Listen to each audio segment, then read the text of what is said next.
नमस्कार, आदाब। Crime petrol सतर्क के 30 दिन 30 यूनिक केसेस की श्रृंखला में मैं अनूप सोनी आप सबका स्वागत करता हूं। जहां औरतों के लिए मर्यादा और संस्कृति के नाम पर जो सीमा रेखा तय की गई है, अगर कोई औरत उसे पार करने की हिम्मत करे तो यह हमारे पुरुष प्रधान समाज के लोग इंसानियत और क्रूरता की हदें लांघना अपना फर्ज समझते हैं। इस समस्या पर गहराई से रोशनी डालेंगे हमारे आज के मेहमान शम्स ताहिर खान। इज्जत और आबरू, ये वो शब्द हैं जिनकी वजह से देश में हजारों क्राइम होते हैं। ये शब्द औरत और लड़कियों से इस कदर जुड़े हुए हैं कि इसका खामियाजा उन्हें अक्सर भुगतना पड़ता है। कभी औरत को सबक सिखाने के लिए उनकी आबरू लूटी जाती है, तो कभी लड़कियों को अपने तरीके और अपनी आज़ादी से जिंदगी जीने की जुर्रत के एवज में उन्हें इज्जत का वास्ता दिया जाता है। उन्हें सदियों पुरानी शोषित महिलाओं के तौर पर जीने के लिए मजबूर किया जाता है। हालांकि गाँव के मुकाबले शहरों में औरतों के अधिकार और आज़ादी कहीं ज़्यादा बेहतर है, लेकिन तभी तक जब तक कि वो समाज के नियम को मानती हैं। जैसे ही वो इस नियम को तोड़ने की कोशिश करती हैं, उनके प्रति अपराध बढ़ने की संभावना ज़्यादा बढ़ जाती है।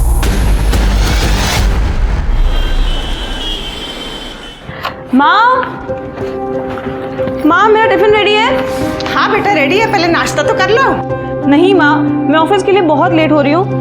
आप बस मेरा टिफिन दे दो, मैं निकलती हूँ। अच्छा अभी लाई।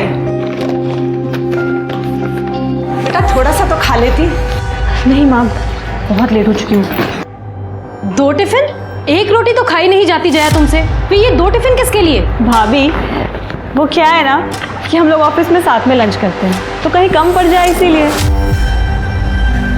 तुम्हें तो फ्री में खिलाते ही हैं, अब तुम्हारे स्टाफ को भी फ्री में खिलाएं। बहू जरा संभाल के बात करो। माँ सही तो कह रही है, वो सरकारी नौकरी है, इतना अच्छा कमाती है, ये नहीं कि घर में मदद करे।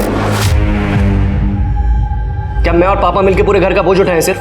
मनोज, तुम अच्छी तरह से जानते हो कि इस घर में लड़कियों की कमाई नहीं ली जाती। रोज रोज नाटक क्यों होता है इस घर में? ठीक है पापा, नहीं करेंगे तमाशा, लेकिन इसको समझा लीजिए, एक घर है, धर्मशाला नहीं है कि। बस बस अब बस भी करो।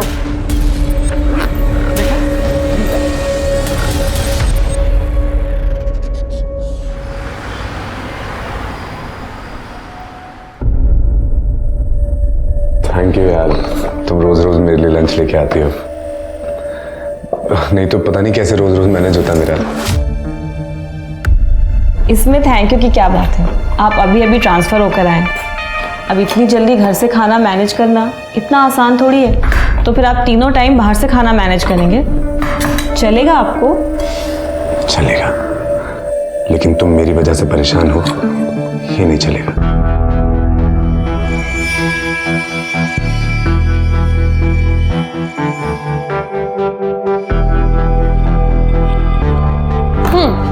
मैनेजर साहब तो अभी भी मदहोश लग रहे हैं। सही होश उड़ाए तेरे परफ्यूम ने। देख ले, कहीं सहारे वारे की जरूरत तो नहीं उन्हें। चुप करना, वैसे ही पूरा ऑफिस मेरे पीछे पड़ा हुआ है, ऊपर से तू भी बकवास करी जा रही है।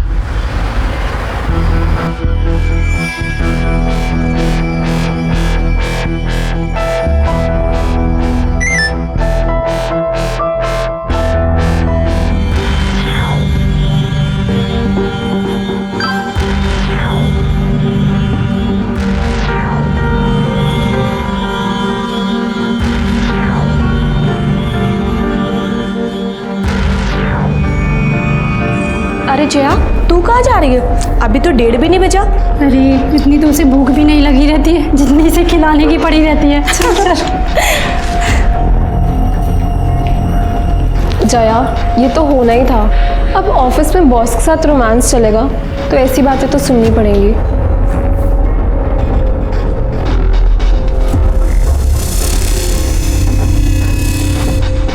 नंदू जी, ये टिफिन आप प्रवीण सर को दे देंगे?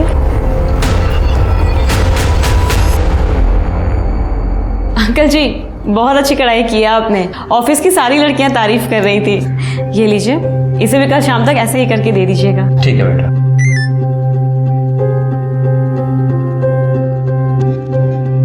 और हरीश, कैसी चल रही है पढ़ाई? ठीक चल रही है दीदी। बेटा अब तू ही इसे समझा। पढ़ाई तो ठीक है, लेकिन इसको बोल थोड़ा काम में भी मन लगाए, मेरा भी हाथ बटाए। ये बात तो सही कह रहे हैं अंकल, पढ़ाई के साथ साथ इनके काम में भी हाथ बटाया करो। जी दीदी।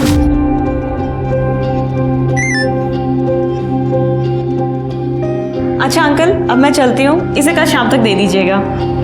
ठीक है बेटा।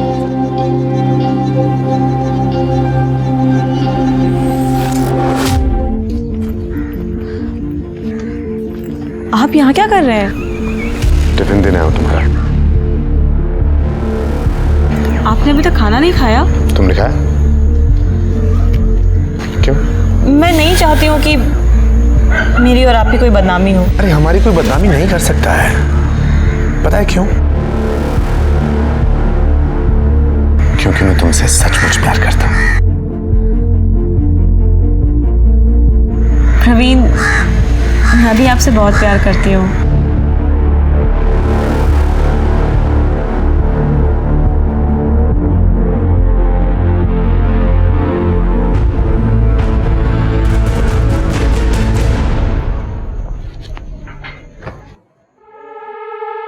जया, तुम्हारा ऑफिस 5 बजे खत्म होता है, 7 बज रहे हैं इस समय। कहाँ थी अब तक? भैया वो ऑफिस में आज ज़्यादा काम था। हाँ, अब ये सबको खाना खिलाने के साथ साथ सबका काम भी तो करती है ना। वैसे भी सरकारी नौकरी में 9 से 5 का टाइम होता है, लेकिन ये मैडम ये तो ओवर टाइम करती है ना। दिन भर की थकी हारी मेरी बच्ची घर आई है, ये नहीं कि कोई पानी पूछे, बस ताने मारते हैं। ये ले बेटा, पानी पी ले। तू फ्रेश हो जा, मैं तेरे लिए चाय बनाती हूँ। ला, ये मुझे दे। पापा, माँ को तो अपनी लाडली बेटी में ना कोई नुक्स नहीं दिखता है, लेकिन आप तो कुछ बोल सकते हैं ना। जवान लड़की है, कुछ ऊंच नीच हो गई ना, किसी को मुंह दिखाने के लायक नहीं रहेंगे। अरे उसकी नौबत नहीं आई, हम समय से उसकी शादी करके उसे ससुराल भेज देंगे। मैंने कुछ लड़कों के फोटोग्राफ मंगाए हैं, जो लड़का पसंद आएगा उससे बात आगे बढ़ा देंगे। आओ। ये है अपना आलीशान महल। बाप रे, कितना गंदा कर रखा है घर को। ये देखो, ये गीला टॉवल कैसे रखा, और ये पजामा, ये कोई टी शर्ट रखने की जगह है? हाँ, इतनी गंदगी में कैसे रह लेते हो तुम?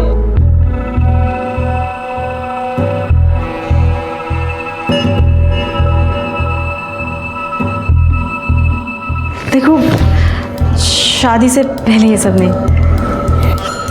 हम दोनों एक दूसरे से प्यार करते हैं, और प्यार दुनिया की सबसे प्यार चीज होती है। और जल्दी हमारी शादी तो हो ही जाएगी, उसके बाद तो ये सब होना ही है ना।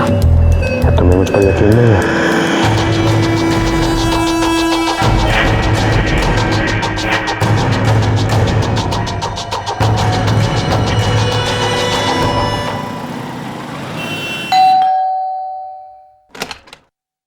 अरे तुम दोनों एक साथ कहाँ से आ रही हो? ये तो मुझे यहाँ गेट पर ही मिली।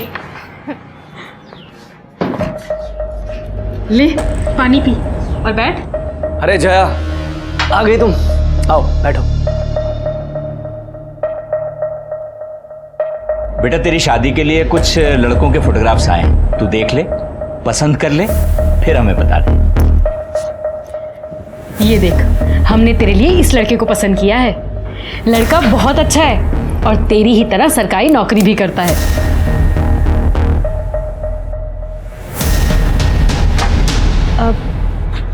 पापा, वो मैं आपको बताने ही वाली थी। हाँ बोल ना। मैंने अपने लिए एक लड़का पसंद कर लिया है। कौन है? क्या करता है? बताऊंगी और आप लोगों से मिलवाऊंगी भी, और आप लोगों को भी वो बहुत पसंद आएगा।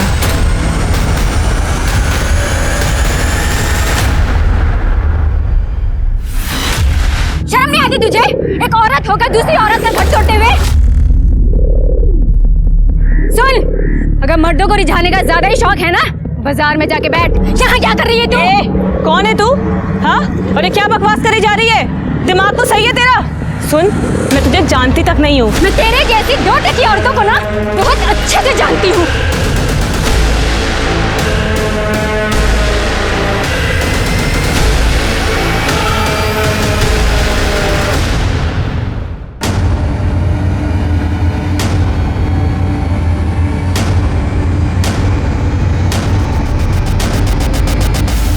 ऐसा कुछ भी नहीं है जैसा आप लोग सोच तो रहे तू हैं। बता दे कैसा है? क्यों ये औरत तेरे साथ हाथापाई कर रही है और किस बात का इल्जाम लगा रही है तुझ पे? मैं इस औरत को जानती तक नहीं हूँ। इसे जरूर कोई गलतफहमी हुई है। ये क्यों ऐसा कर रही है मुझे नहीं पता। झूठ मत बोल, सब पता है तुझे। हर जगह हमारी नाक कटवा चुकी है। तू हो रही है हमारी। भाभी, मम्मी की कसम मैं झूठ नहीं बोल रही हूँ। मैं जानती तक नहीं हूँ इस औरत को। भाभी आपको पता है ना दीदी झूठ नहीं बोलती। ऐसा कुछ होता तो पहले ही बता देती। वायरल वीडियो ये किसी खतरनाक हथियार से कम नहीं है। आखिर इस वायरल वीडियो का सच क्या है? ये औरत कौन है जो जया को गालियां दे रही है, उस पर हमले कर रही है? कहीं इस औरत ने जया को कोई और लड़की तो नहीं समझ लिया और उसके साथ गाली गलौज करने लगी, या फिर जया की जिंदगी के साथ उसका कोई रिश्ता है? मुझे तो समझ में नहीं आ रहा कि मैं किस पे यकीन करूं और किस पे नहीं। अरे जया, ये वीडियो वायरल हो चुका है और तुम कह रही हो कि तुम उस औरत को जानती नहीं हो। ऐसा कैसे हो सकता है? ये क्या कर रहे हो तुम? बैग क्यों पैक कर रहे हो? कहाँ जा रहे हो? जयपुर जा रहा हूँ माँ से मिलने।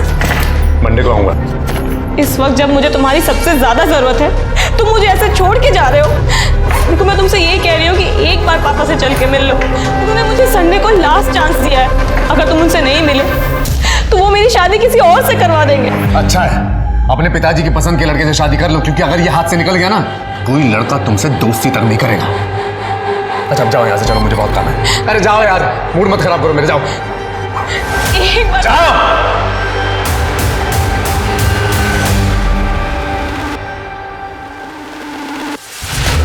ये देखिए, ये आदमी किस बेरहमी से इस औरत को पीट रहा है। ये सीसीटीवी फुटेज जो आजकल चारों तरफ वायरल हो रहा है, इसे देखकर साफ अंदाजा लगाया जा सकता है कि औरतें आजकल खुद अपने घरों में कितनी महफूज हैं। इस शख्स के चेहरे को गौर से देखिए, इस पे हैवानियत और दरिंदगी साफ नजर आ रही है। हैरानी की बात ये है कि आदमी इस औरत का पति है। अब कोई कैसे यकीन करेगा कि उसने इसके साथ 7 फेरे लिए? तेरा बॉस है ना ये, सुरक्षा और प्रवीण आहूजा। देने की देख कितनी बेरहमी से मार रहा है अपनी बीवी को। आपको याद होगा कुछ दिन पहले ही ये वीडियो वायरल हुआ था जिसमें शालिनी आहूजा इस लड़की को पीट रही थी और कह रही थी कि उसने इसके पति को चुराने की कोशिश की है। मतलब शालिनी को प्रवीण और उस लड़की के अफेयर का पता चल गया और उसने इसी गुस्से में जयपुर से दिल्ली आकर उस लड़की को मारा और वीडियो वायरल हो गया। ये वीडियो प्रवीण ने भी देखा। प्रवीण वीडियो देखकर गुस्से में जयपुर गया और सबक सिखाने के लिए अपनी पत्नी को जानवरों की तरह मारा। पर सवाल ये है कि वो लड़की जिसकी वजह से ये बवाल खड़ा हुआ, जिसने एक शादीशुदा आदमी से अफेयर चलाया और बसी बसाई गृहस्थी उजाड़ने की कोशिश की, उसे अपने किए पर जरा भी शर्म आई या नहीं? उसकी परवरिश कैसी होगी? कौन होंगे देख लिया, कितनी बार मैंने आपको समझाया था चीजों को संभाल लो, उस पर लगाम लगाओ, पर नहीं, हमारी लाडली बेटी है, अब भुगतो इसको। बड़ी तड़ी में रहती थी कि पूरी दुनिया में बस एक यही औरत हो जो नौकरी कर रही है। अब मैं अपने मायके में क्या मुंह दिखाऊंगी? इस लड़की की वजह से हम समाज में मुंह दिखाने लायक नहीं रहे।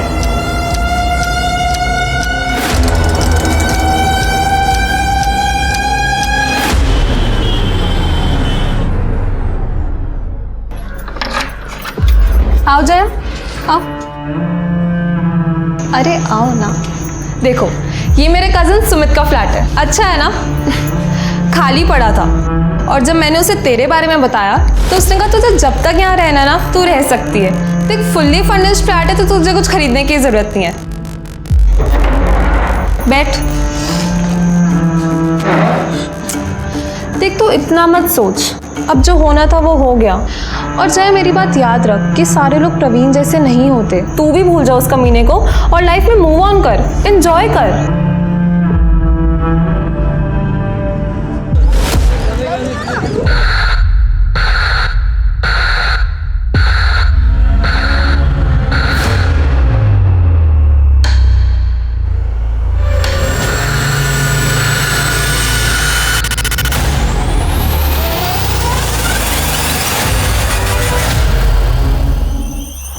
सर इसका नाम जया पांडे है और ये 2 दिन से गायब है। ये वही लड़की है ना जिसका वीडियो वायरल हुआ था? यस सर, और इस वीडियो की वजह से इस बेचारी को बहुत कुछ झेलना पड़ा। सर जहाँ जाती थी लोग इसका मजाक उड़ाते थे, ताने देते थे। और सर सबसे बुरी बात ये कि इसके घर वालों ने इसको अपने घर से बाहर निकाल दिया। बड़ी मुश्किल से मैंने अपने कजन के खाली फ्लैट में इसको शिफ्ट करवाया था और इसे समझाया भी था कि दूर रहे इस कमीने प्रवीण से, पर इसने मेरी बात नहीं सुनी सर और जयपुर चली गई उससे मिलने।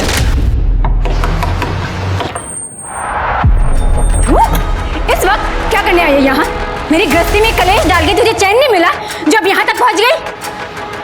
देखो, मेरी तुमसे कोई पर्सनल दुश्मनी नहीं है। मैं तुमसे बस एक रिक्वेस्ट कर रही हूँ, मुझे एक बार प्रवीण से मिलने दो। हे भगवान, ये तो बहुत ही बेशर्म औरत है। चल अंदर। तुझे छोड़ूंगी नहीं मैं। समझते क्या है तू? यहाँ तक आ गई, तेरी हिम्मत कैसे हुई यहाँ आने की? चल अंदर। और अब आवाज नहीं आनी चाहिए तेरी। आवाज? मैं चिल्लाऊंगी, छोड़ूंगी नहीं उस कमीनी को। क्या चाहिए? क्या लेने आई है यहाँ? सस्पेंड करवा दिया ना मुझे, अब क्या चाहिए? देखो, मैंने तुम्हें सस्पेंड नहीं करवाया है। तुम्हारे उस वायरल वीडियो की वजह से पूरे डिपार्टमेंट ने ये एक्शन लिया। हाँ तो तू भी अब एक्शन ले और निकल जाए यहाँ से, इससे पहले कि मैं गला दबा के तेरी जान से मार दूं, कट ले। हाँ, मार डालो। खोलो दरवाजा। मार डालो मुझे भी और तुम्हारे बच्चे को भी। क्या बकवास कर रही है? बकवास नहीं कर रही हूँ मैं प्रेग्नेंट हूँ। किसका पाप मेरे गले डाल रही है? तेरे जैसे कोई भरोसा थोड़ी है। मेरे जैसे का क्या मतलब है तुम्हारा? टाइम पास, और क्या? जिससे 2 बार हंस के बात क्या कर लो, गले पड़ जाती है, जैसे तुम मेरे गले पड़ रही है। देख, शराफत से बोल रहा हूँ, निकल जाए यहाँ से, दोबारा इधर दिखियो मत, ठीक है? वरना जान से मार दूंगा तुझे मैं। अरे चल ना, चल। जब उसने मुझे ये सब बताया सर तो मुझे बहुत गुस्सा आया। मैंने उसे बहुत सुनाया भी। फिर जाके उसने मुझे प्रॉमिस किया कि वो प्रवीण से कभी बात नहीं करेगी। ये वही शालिनी और प्रवीण आहूजा हैं जिनके डोमेस्टिक वायलेंस का वीडियो मीडिया के हाथ लग गया और फिर मीडिया गिद्ध के जैसे उनके पीछे पड़ गया। अब फिर ब्रेकिंग न्यूज़ बन जाएंगे और मीडिया हर जगह इस खबर को उछालेगा। सर मुझे उससे कोई मतलब नहीं है। मैं बस आपसे ये रिक्वेस्ट कर रही हूँ कि आप प्लीज जया को ढूंढ दो। जया को आखिरी बार कब देखा था आपने? सर मिले हुए तो मुझे बहुत टाइम हो गया, पर मेरी लास्ट बात 28 तारीख को हुई थी। 29 तारीख को हम लंच पर जाने का सोच रहे थे, पर जब मैंने उसे फ़ोन किया तो उसने मेरा फ़ोन ही नहीं उठाया। सर फिर 30 तारीख को भी जब मेरी उससे पूरे दिन बात नहीं हुई तो 1 तारीख को मैं उसके घर गई। सर मेरे पास उसके घर की एक एक्स्ट्रा चाबी है। जया? सर जब मैंने दरवाज़ा खोला तो जया वहाँ पे नहीं थी। जया? पर उसका फ़ोन, लैपटॉप, पर्स सब वहीं पर था सर। मुझे लगा कहीं पास में गई होगी तो ले जाना भूल गई होगी। सर मैंने वहाँ पे बहुत इंतज़ार किया पर जया वापस आई ही नहीं।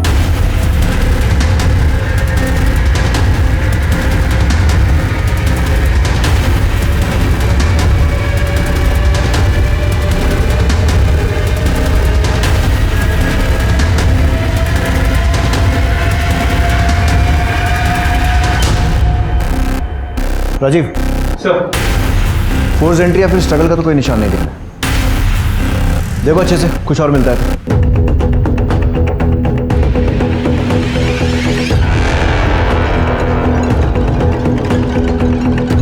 ये सीसीटीवी पहले से यहीं था? नहीं सर, ये जया ने शिफ्ट होने के कुछ दिन बाद ही लगवाया था अपनी सेफ्टी के लिए। ऑलरेडी उसके साथ इतना कुछ हो चुका था, फिर यहाँ वो अकेले रह रही थी, मुझे भी लगा होना चाहिए। सर इस खिड़की के बाहर से कुछ अजीब सी बदबू आ रही है। सर एक्चुअली पीछे वो खाली प्लॉट है जहाँ पे लोग अपना कचरा वगैरह डालते हैं, इसलिए बहुत बदबू आ रही है। जल्दी सब लोग।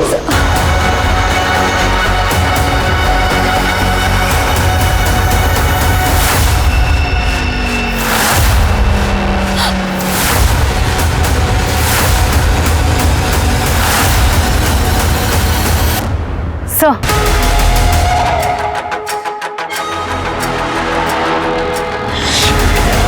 लोगों को हुआ क्या है यार?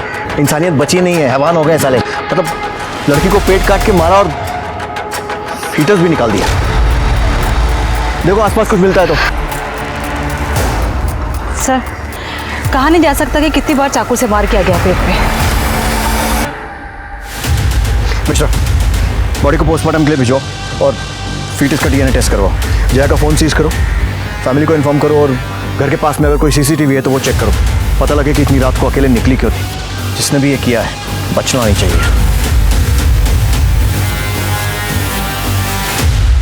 यह औरत जिसकी पहचान जया पांडे के तौर पर हुई है, कहीं बिन ब्याही मां बनने की सजा तो उसे नहीं मिली, या फिर बिना शादी के मां बनने की जो समाज का नियम और कानून उसने तोड़ा है, ये उसका नतीजा तो नहीं।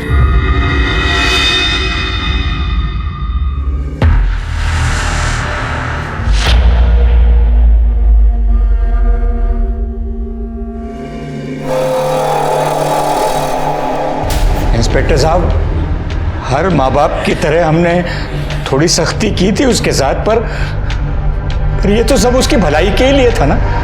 कितनी बार समझाया था उसे पर नहीं मानी। घूम रही थी उस कमीने शादीशुदा इंसान के पीछे। उस कमीने ने इसकी जिंदगी बर्बाद तो कर ही दी थी, अब जान भी चली गई। आपका कहने का मतलब है कि जया की मौत में प्रवीण आहूजा का हाथ है? सिर्फ हाथ नहीं है सर, उसी ने मारा है इसे। रोज घर वालों से लड़के उसके लिए टिफिन लेके जाती थी, खाना खिलाती थी उसे। देखिए अब क्या कर दिया, सांप को दूध पिलाया, सांप ने ही डस लिया। आप लोगों को पता था कि जया प्रेग्नेंट है?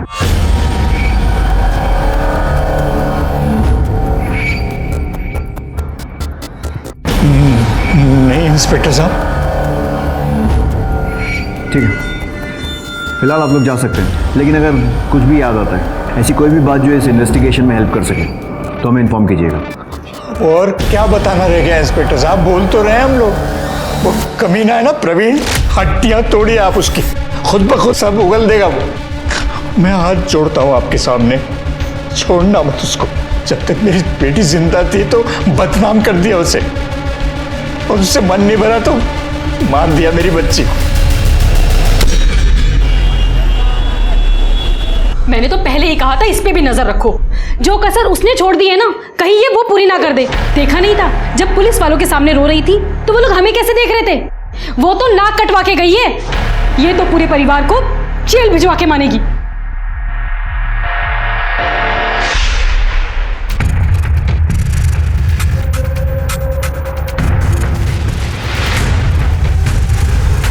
ये वही शालिनी आहूजा है ना, प्रवीण की पत्नी?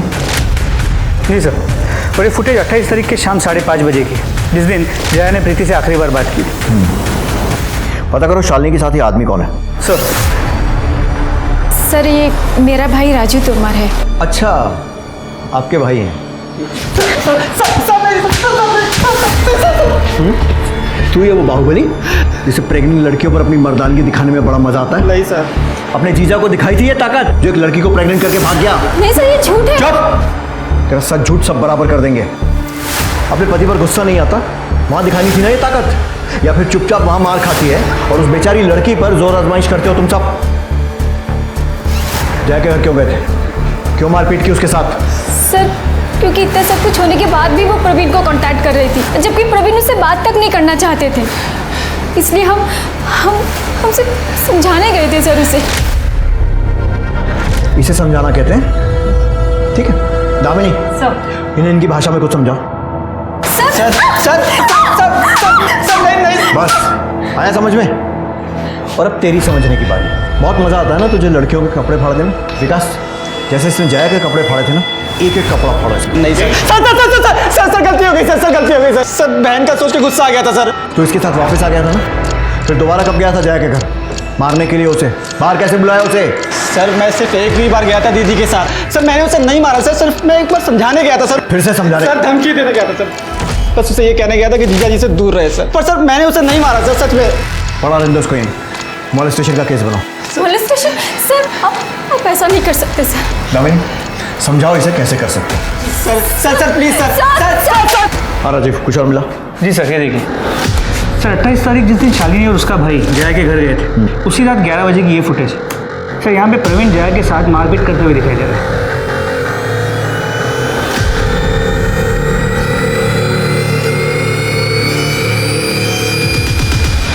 साले फ्रॉड, सस्पेंड होकर चैन नहीं पड़ा जो मर्डर करके जेल जाने की तैयारी कर रहा है। पहले उस लड़की को फंसाया, फिर उसको प्रेग्नेंट किया और फिर उसका मर्डर कर दिया, और उसको तो मारा ही, उसका पेट चीरकर उस बच्चे को भी मार दिया। अरे सर, जैसा आप बोल रहे हैं मैंने वैसा कुछ नहीं किया है। क्यों गया था उसके घर? क्योंकि उसने मेरा जीना हराम कर दिया था ये बोल बोल के वो प्रेग्नेंट है और उसके पेट में जो बच्चा है वो मेरा है, जबकि ऐसा पॉसिबल ही नहीं है सर। हमने जब भी सेक्स किया हमने प्रोटेक्शन यूज किया है। पता नहीं किसका पाप मेरे गले बांध रही थी, और तूने उसके पेट पर लात मार के उस पाप को मिटा दिया। मैं सच बोल रहा हूं, आप मेरा यकीन क्यों नहीं कर रहे हैं? मैंने कुछ नहीं किया है।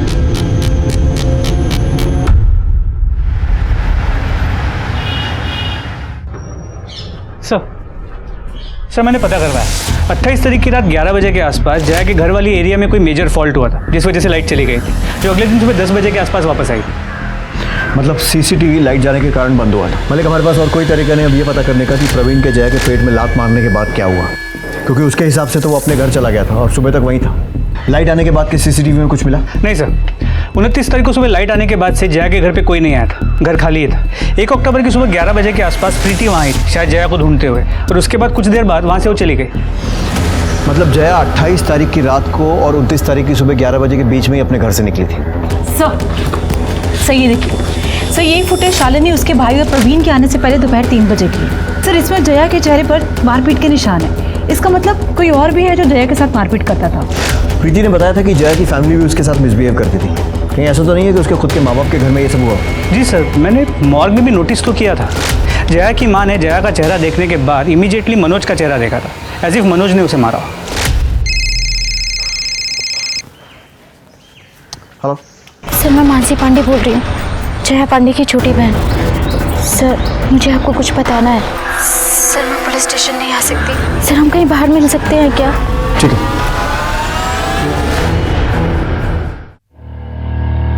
सर प्रवीण ने दीदी को सिर्फ यही झूठ नहीं बोला था कि वो शादीशुदा नहीं है, बल्कि दीदी को शादी का झूठा प्रॉमिस भी किया था, और वो आदमी झूठे वादे करके उन्हें बदनाम करके भाग गया। और तुम्हारी फैमिली ने क्या किया? जया को सपोर्ट किया? सपोर्ट? बाहर वालों से भी ज़्यादा जीना हराम कर दिया था उन लोगों ने। पापा हमारी फीलिंग्स कभी नहीं समझते थे, और मनोज भैया वो तो हमेशा दीदी से किल से रहते थे, क्योंकि भैया को बर्दाश्त ही नहीं था कि दीदी की सैलरी उनसे ज़्यादा है और वो घर खर्च के लिए पैसे भी नहीं देती। इसकी वजह भी पापा ही हैं, क्योंकि वो लड़कियों की कमाई खाना ही नहीं चाहते थे। और तुम्हारी माँ और भाभी? हाँ बेचारी की चलती का है, और भाभी वो तो हमेशा ही आग में घी डालने का काम करती हैं। जब दीदी का वीडियो वायरल हुआ था, पापा भैया भाभी इन लोगों ने दीदी का जीना हराम कर दिया था। तरस खाम पे और नहीं झेल सकते तुझे, निकल मेरे घर से। पापा मैं कहाँ जाऊंगी? तू तो कहीं भी जा सकती है ना। तेरे जैसी चंट लड़कियों के लिए दुनिया में कोई कमी है क्या? जा ढूंढ ले फिर से कोई शादीशुदा आदमी। नहीं पापा मैं कहाँ जाऊंगी? नहीं बेटा, नहीं बेटा, और आगे से शक्ल मत दिखाना अपनी। तीनों ने मिलकर जबरदस्ती दीदी को घर से बाहर निकाल दिया। माँ उन्हें रोक नहीं पाई, और फिर जब कुछ दिन पहले दीदी माँ से मिलने घर आई तो पानी देना।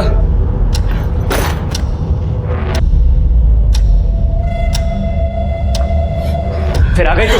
सर भैया ने मुझे भी धमकी दी है कि मैंने अगर आप लोगों को कुछ भी बताया तो वो मुझे जान से मार डालेंगे।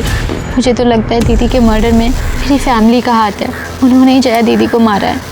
जया की किसी लड़के से बात पक्की हुई थी ना?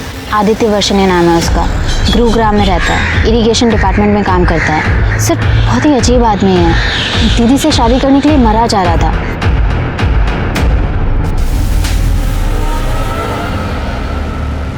सर मुझे अब भी यकीन नहीं हो रहा कि जया इस दुनिया में नहीं है, और उसके साथ जो भी हो ना सर, सिर्फ उसमें उसका इतना कसूर है कि उसने उस कमीने प्रवीण से प्यार किया। सर बहुत इनोसेंट थी सर वो। और तू कैसा है? सिर्फ अच्छा ही है या इनोसेंट भी है? क्योंकि आजकल के ज़माने में तेरे जैसे लड़के मिलना बहुत मुश्किल है, जो सब जानते हुए भी शादी करने के लिए तैयार हो गए। सर मैं वैसा इंसान नहीं हूँ कि किसी को दूसरा चांस ना दूँ अगर उससे कुछ गलती हो जाए, और यहाँ पे तो जया की गलती भी नहीं थी ना सर। 28 सितंबर की शाम से 30 सितंबर की सुबह तक कहाँ था? मैं गुरुग्राम में था सर, अपने घर पे। प्रूफ दे सकता है? प्रूफ कहाँ से लाऊं सर? मुझे पता थोड़ा था प्रूफ देना पड़ेगा। पता होता तो मैं रखता किसी को अपने साथ प्रूफ के लिए। इनोसेंट होने के साथ साथ स्मार्ट भी है। किसी पर शक है जो जया के साथ ऐसा कर सकता है? शक नहीं सर, मुझे पूरा यकीन है प्रवीण आहूजा पे। उसने उसको यूज किया और फिर पीछा छुड़ाने के लिए उसका मर्डर कर दिया। तू भी तो हो सकता है। प्रवीण से पीछा छुड़ाना पड़ रहा था क्योंकि जया उसके प्यार में पागल थी, और तू भी जया के प्यार में पागल था, और तेरे से ये बात बर्दाश्त नहीं हुई कि जया तुझे छोड़कर प्रवीण के पास जा रही थी, तो तूने उसे मार दिया, है ना? नहीं सर मैं उसके साथ ज़बरदस्ती नहीं करना चाहता था, उसकी मर्जी के साथ उससे शादी करना चाहता था, और मुझे किसी बात की जल्दी नहीं थी। मैं वेट करने के लिए भी तैयार था। मुझे लगा था कि एक ना एक दिन उसको मेरे प्यार की अहमियत समझ आएगी और वो खुद मेरे पास चल के आ जाएगी। ठीक है, थैंक यू सर। राजीव, जल्द से जल्द इस महान आशिक के सारे कॉल रिकॉर्ड्स और मोबाइल लोकेशन से निकलवाओ। सर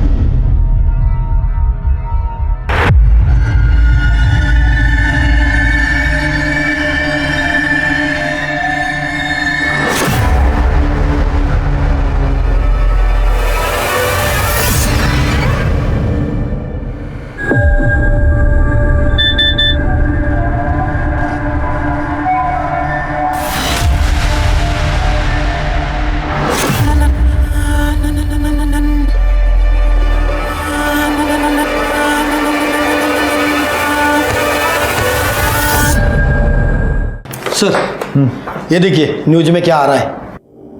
प्लीज मेरी मदद कीजिए मेरे बहन के कातिलों को ढूंढने में। पुलिस इस मामले में छानबीन कर रही है, उनका क्या कहना है, क्या प्रोग्रेस है इस केस में?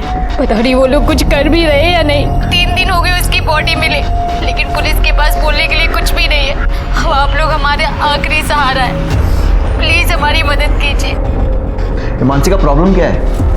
हर चीज़ को इतना बड़ा चढ़ा कर बोलती है। इसे यहाँ पुलिस स्टेशन में आकर हमसे बात करने में डर लग रहा था, आज सारी दुनिया के सामने दुखड़ा रोने में नहीं लग रहा है। सर ये भी तो हो सकता है कि मानसी ये पूरा नाटक हमसे कुछ छुपाने के लिए कर रही है। सर मैं कोई झूठ नहीं बोल रही, मैं बस अपनी बहन को न्याय दिलाना चाहती हूँ। हम भी वही चाहते हैं। बस एक बात समझ में नहीं आ रही कि जिस फैमिली पर तुम्हें अपनी बहन के मर्डर का शक था, अचानक उनके साथ मिलकर हम पर इल्जाम क्यों लगा रही हो? वो सर मम्मी को पता चल गया था कि मैं आपसे मिली थी। बेटा मैं जानती हूँ कि तेरे पापा और मनोज ने जया के साथ सही नहीं किया है, लेकिन ये भी तो गलत है कि तू उन्हें ही उसका कातिल समझ रही है। मैं तो बस दीदी को इंसाफ दिलवाना चाहती हूँ बस। वो तो हम सब भी चाहते हैं बेटा, तू बोल तो सही हमें क्या करना है, हम खड़े हैं तेरे पीछे।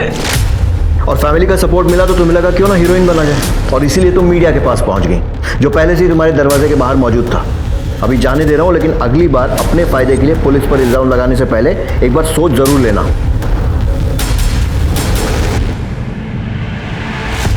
सर पोस्टमार्टम रिपोर्ट के मुताबिक जया की मौत 29 तारीख के सुबह 5 और 7 बजे के बीच चाकू के वार की वजह से हुई। उसके पेट में जो फीटस था वो 4 महीने का था। फीटस का डीएनए प्रवीण के डीएनए के साथ मैच करने के लिए भेज दिया। सर 28 तारीख की रात आदित्य की मोबाइल की लोकेशन जया के घर के पास की दिख रही है। राजीव उठाओ इस आशिक को, इसका इनोसेंस निकालने का टाइम आ गया है।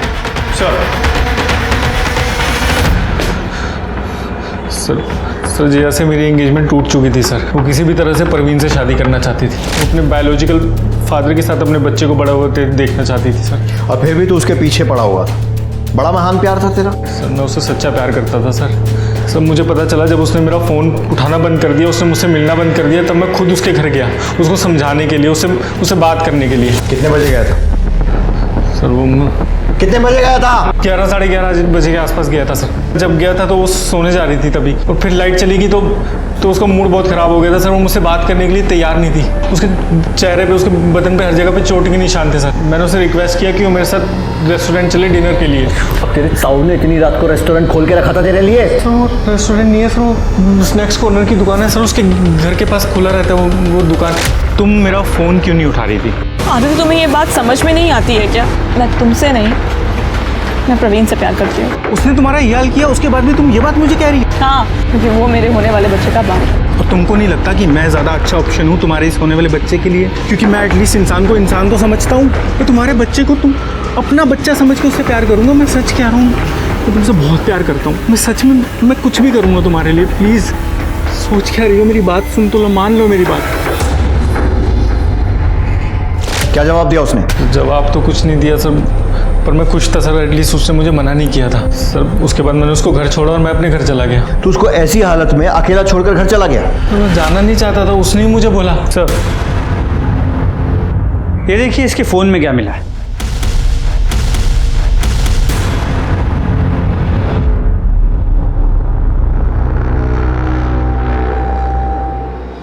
सर मेरी एंगेजमेंट हुई पड़ी थी सर उससे। मैं शादी करना चाहता था, प्यार करना चाहता था ना उससे सर मुझे नहीं लगता कि इसमें कुछ बुरी बात थी सर।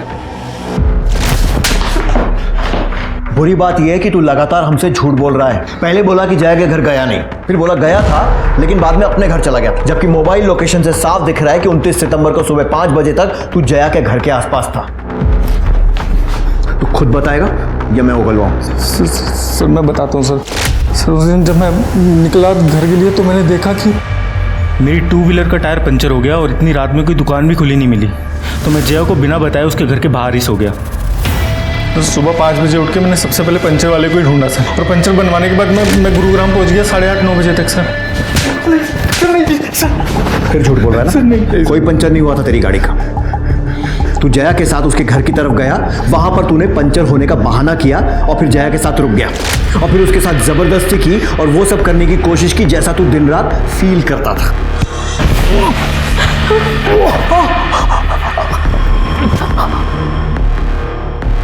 सर नहीं सर, मैं सच बोल रहा हूँ सर, मैंने ऐसा कुछ नहीं किया सर।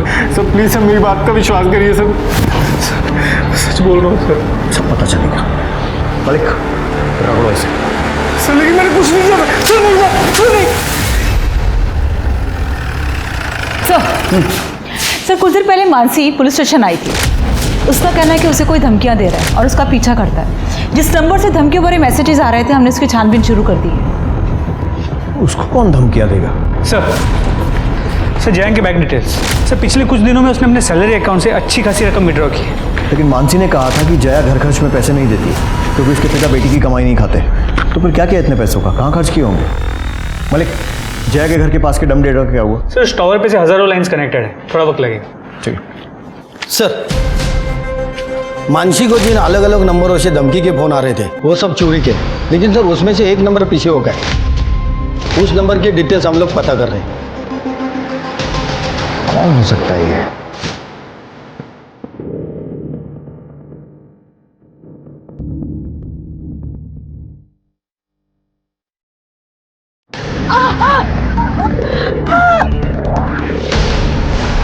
तूने मानसी को मारने की कोशिश की और पूरे मार्केट ने देखा इसे हमला करते हुए, और आप लोग इसे बचाने की कोशिश कर रहे हैं। मैंने ही इसे मानसी के साथ भेजा था उसका ध्यान रखने के लिए, क्योंकि उसे जान से मारने की धमकी मिल रही थी। आपकी झूठी इज्जत और अपनी सनक में इसने आपकी एक बेटी के साथ इतना बुरा सलूक किया, लेकिन फिर भी आपको इसी की पड़ी हुई है। बेटियों के लिए हमदर्दी नहीं है आपके दिल में? सर मानसी को मैंने नहीं मारा है, मैं पास की दुकान पे खड़ा था जब मानसी सब्जी खरीद रही थी। मानसी मैंने देखा एक बंदा आया, उसने मानसी को चाकू मारा। मलिक 70s की फिल्मों का प्लॉट नहीं लग रहा है। हर दूसरी फिल्म में बेचारा हीरो ऐसे ही फंसता था ना।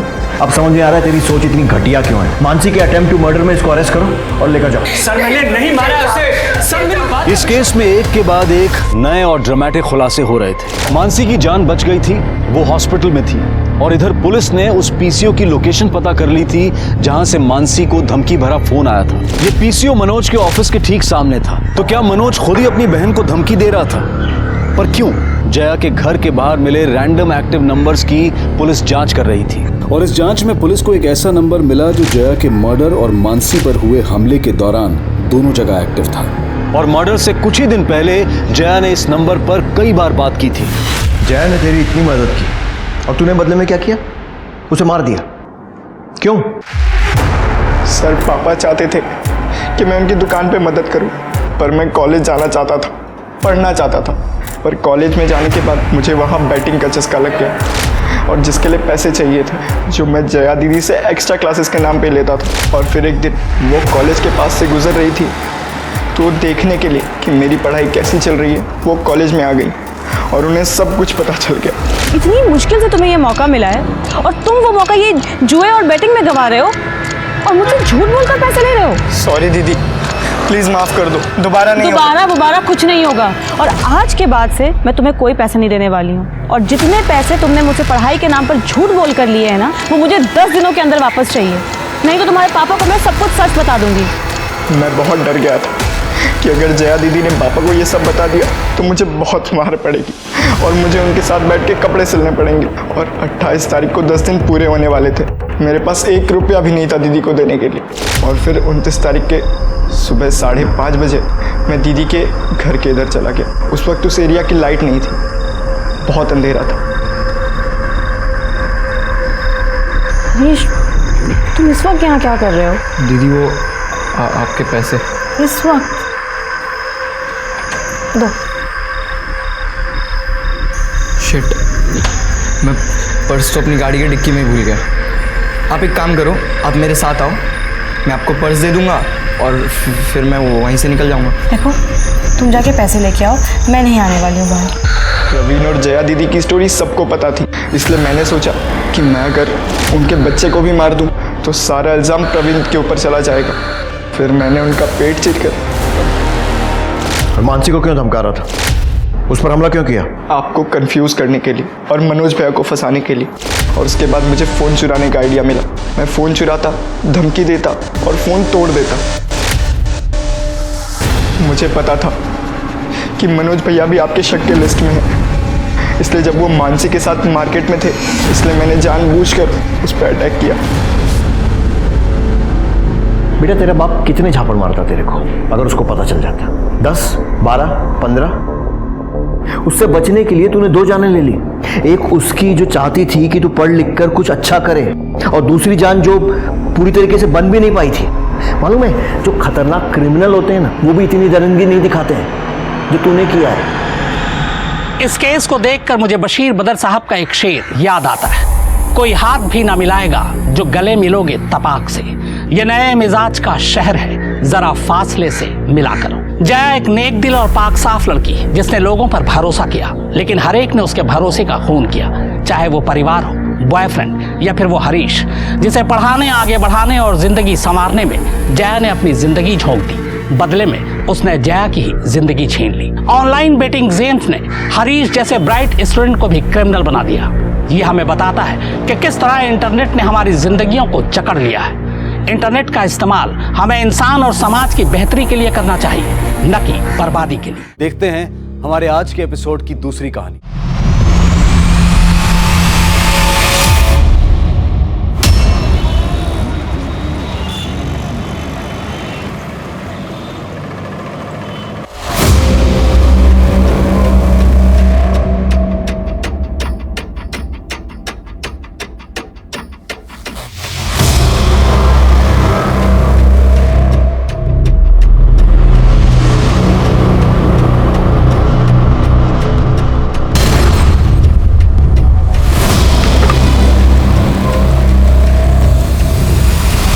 हेलो जयंत, मैं शबनम बोल रही हूँ।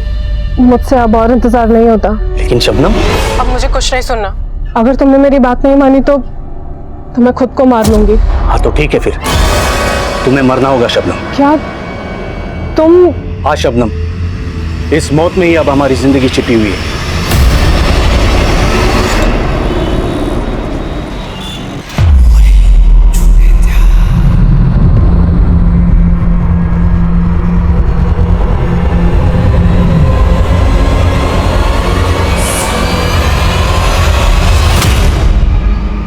शबनम, उठ जा बेटा।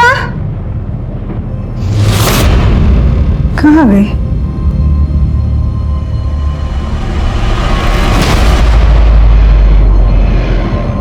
अम्मी, मैंने अपनी जिंदगी का रास्ता चुन लिया है। आप यूं समझ लेना कि मैंने मौत को चुन लिया।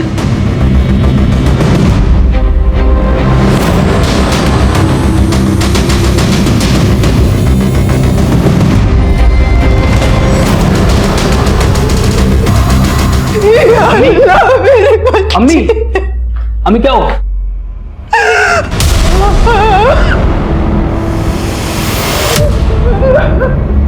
अम्मी बहुत गलत किया शबनम ने। मैं जानता हूं उसी लौंडे के साथ भाग गई होगी वो, लेकिन अब ना वो लड़का बचेगा ना ही शबनम। बेटा, बेटा तुझे खुदा का वास्ता है, तू ऐसा कुछ नहीं करेगा। तू शबनम को ढूंढ के लाया था, बस मैं समझाऊंगी उसे। अम्मी, उसने खत में लिखा है कि सोच लो मैं तुम्हारे लिए मर गई तो सोच लो, लेकिन मौत उसको मैं ही दूंगा। तैयब, तुझे खुदा का वास्ता है Tayyab.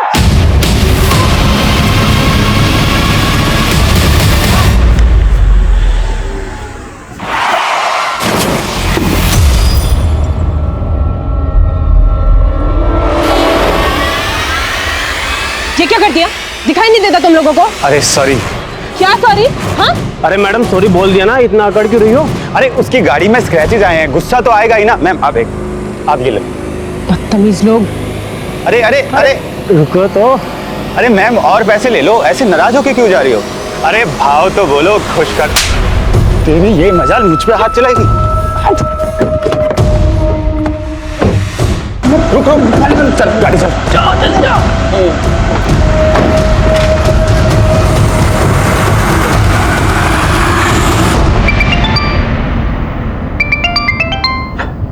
Sorry ma'am. It's okay, तुम कॉल ले लो। Thank you. हेलो नीति, मैं तुम्हें 5 मिनट में कॉल बैक करता हूँ। ओके? संतोष, मेरा 2 लोगों से झगड़ा हो गया और वो लोग मुझे फॉलो कर रहे हैं। क्या? कौन है वो लड़के? पता नहीं, मेरी कार का एक्सीडेंट हो गया था उनकी कार से। हेलो हेलो नीति, हेलो हेलो।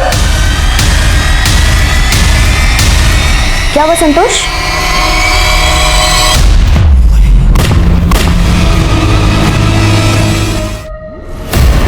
कौन थे वो 2 लड़के जो आपकी बीवी की गाड़ी को फॉलो कर रहे थे? सर मेरी ज्यादा बात नहीं हो पाई, लेकिन उन लड़कों की कार से ही नीति की कार का एक्सीडेंट हुआ था। ये क्या कर दिया? दिखाई नहीं देता तुम लोगों को? उसके बाद अचानक फोन कट हो गया और पिछले 7 घंटों से उसका फोन स्विच ऑफ आ रहा है। मैंने राजपुर रोड जाकर ढूंढा लेकिन कुछ पता नहीं चला सर। तो आपकी बीवी राजपुर रोड पे थी? पता नहीं सर, लेकिन जिस टाइम पर उसने फोन किया था ना, वो रोज उसी टाइम पर स्पोर्ट्स एकेडमी से राजपुर रोड वाले रूट से घर आती है। आप प्लीज ढूंढिए उसे सर, प्लीज।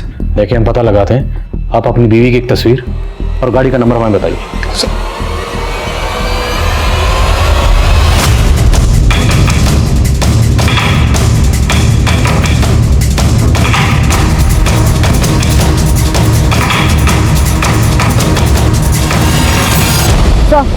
नीति की गाड़ी तो वहाँ है, लेकिन लाश यहाँ 500 मीटर दूर अंदर जंगल में मिली। तो बॉडी पर 3 गोलियों के निशान हैं, एक छाती पर, 2 पेट पर। और कार को बाहर जबरदस्ती रोका गया होगा। उसके बाद 500 मीटर अंदर जंगल में इसलिए लाए गए ताकि रेप किया जा सके।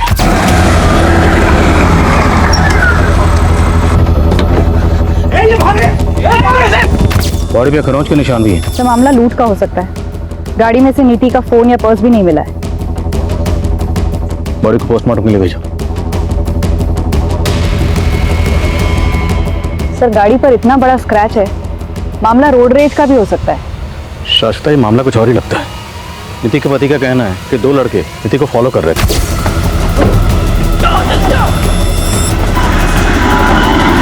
और गाड़ी की हालत देखकर लगता है कि गाड़ी से ऐसा कुछ नहीं चुराया गया, लेकिन बॉडी से ज्वेलरी जरूर खींची गई है। उनका इरादा शायद रेप और कत्ल का ही था, जिसे लूट की शक्ल देने की कोशिश की गई है। ये राजपुर रोड है। नीति के पति ने बताया कि नीति हर रोज एकेडमी से इसी रास्ते से घर लौटती थी। रास्ते पे जितने भी सीसीटीवी हैं सबकी फुटेज खंगवा लो और खबरों को काम पे लगाओ। कहीं कोई गिरोह तो नहीं पनप रहा जो इस तरह की वारदात को अंजाम दे रहा। नीति!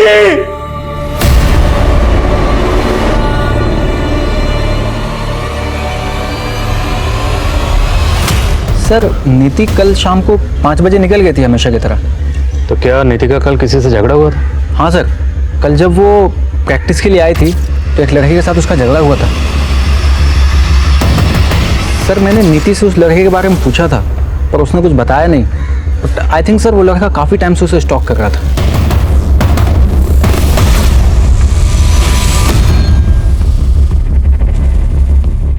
इस फुटेज में लड़के का चेहरा साफ नजर नहीं आ रहा।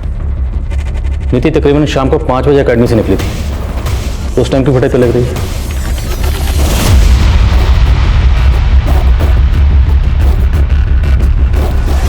सर यहाँ तो नीति अकेली दिखाई दे रही है, वो लड़का तो दिखाई नहीं दे रहा इस फुटेज में। हो सकता है उस लड़के को नीति का रूट पहले से मालूम हो। पता करो वो लड़का कौन है। मैंने तुम्हारे लिए अपनी पूरी फैमिली छोड़ दी और तुम मुझे कह रहे हो कि तुम शादी नहीं करना चाहते। जब तुम्हें मुझसे शादी ही नहीं करनी थी तो तुम मुझे यहाँ लाए ही क्यों? बोलो रेहान, बोलो। And cut it. Good shot,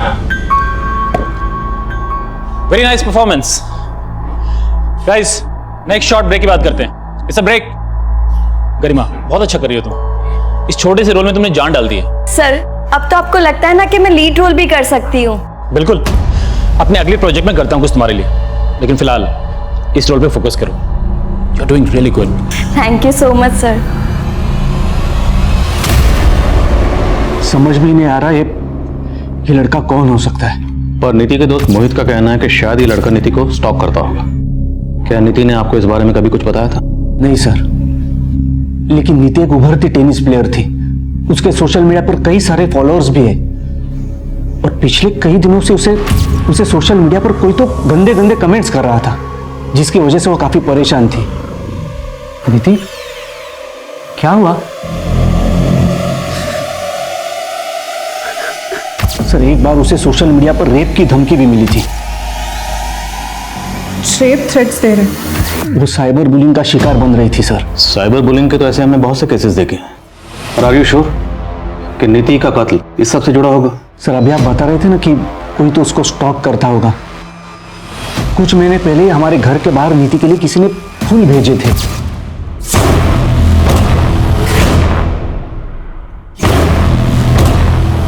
लेकिन मैंने नीति को उस बारे में कभी कुछ नहीं बताया क्योंकि वो डिस्टर्ब हो जाती।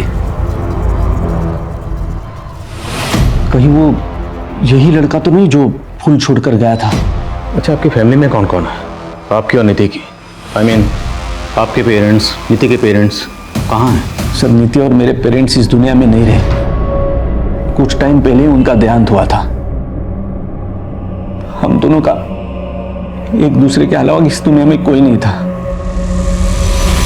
साहब, जिस एरिया में आपको नीति मैडम की गाड़ी मिली थी ना, उसके आसपास के एरिया में पूछताछ कर रहा था। मेरे को एक आदमी मिला, वो बोल रहा था वो साइकिल से जा रहा था और नीति मैडम की गाड़ी के पास उसको एक काले रंग की गाड़ी मिली थी। साहब, काले रंग की कार? वो साहब, आप बोल रहे थे ना नीति मैडम की गाड़ी का किसी के साथ एक्सीडेंट हुआ था। हो सकता है वो काले रंग की गाड़ी वही हो जिसके साथ एक्सीडेंट हुआ था। गाड़ी का नंबर पता चला? नहीं साहब, लेकिन मेरा पूछताछ चालू है। जैसे कुछ पता चलता है मैं बताता हूँ आपको। अगर वो कार सीन में लगी हुई है तो मुझे दूसरी कार अरेंज करके दो, मुझे इमरजेंसी है। अरे चिल्ला क्यों रही हो रमेश? क्या तरीका गरिमा? वहां शॉट रेडी और तुम यहाँ पर तुम शॉट क्लिक क्यों नहीं आ रही हो? प्रॉब्लम क्या है? सर मैं शूट नहीं कर सकती, मेरे फादर को हार्ट अटैक आया है, मुझे जाना होगा सर। ठीक है, तुम चली जाना, लेकिन ये शॉट बीच में छोड़ के जाओगी तो बहुत मुश्किल हो जाएगी, बहुत नुकसान हो जाएगा। एक काम करो, ये सीन कंप्लीट करके चली जाना, बाकी का सीन हम कल शूट करेंगे। सर ना तो मैं अभी रुक सकती हूँ ना मैं कल आ सकती हूँ। अब कुछ दिन के लिए मेरा शूट पोस्टपोन कर दीजिए ना सर प्लीज, मुझे अभी जाना होगा। Sorry, bye. नीति के सोशल मीडिया अकाउंट्स पर जितने फॉलोअर हैं सबकी लिस्टिंग करो, सबकी डिटेल्स मुझे चाहिए। सर नीति के बहुत सारे फॉलोअर्स हैं, इन सब की फाइलिंग थोड़ा वक्त लगेगा। रोकले वक्त नहीं है, डू इट फास्ट। और सबसे पहले जितने फॉलोअर भद्दे और फूड कमेंट करते थे उन पर फोकस करो। हो सकता है वो हुडर टी शर्ट वाला लड़का उन्हीं में से कोई एक हो। Okay sir.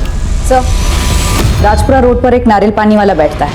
उससे पता चला कि उस शाम को लगभग 5:15 बजे नीति का झगड़ा हुआ था 2 लड़कों के साथ में। उस एरिया के सीसीटीवी में सब कुछ कैप्चर हुआ है।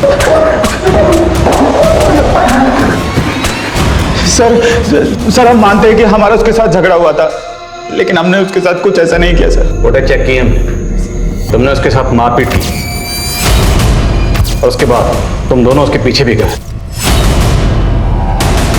सर हम उस डायरेक्शन में गए जरूर थे पर हमने उसको फॉलो नहीं किया। सर हम आगे से दूसरे रास्ते पर मुड़ गए थे। और तुम्हें सीधे रास्ते पर हम लाएंगे। माँ, माँ क्या बोला डॉक्टर ने? और पापा कैसे? डॉक्टर बोल रहे कि सर्जरी करवानी पड़ेगी और 5 लाख का खर्चा बता रहे, और अब तक का बिल 1.5 लाख बना चुके। ये 1.5 लाख देने भी भारी पड़ रहे हैं, 5 लाख कहाँ से लाएंगे?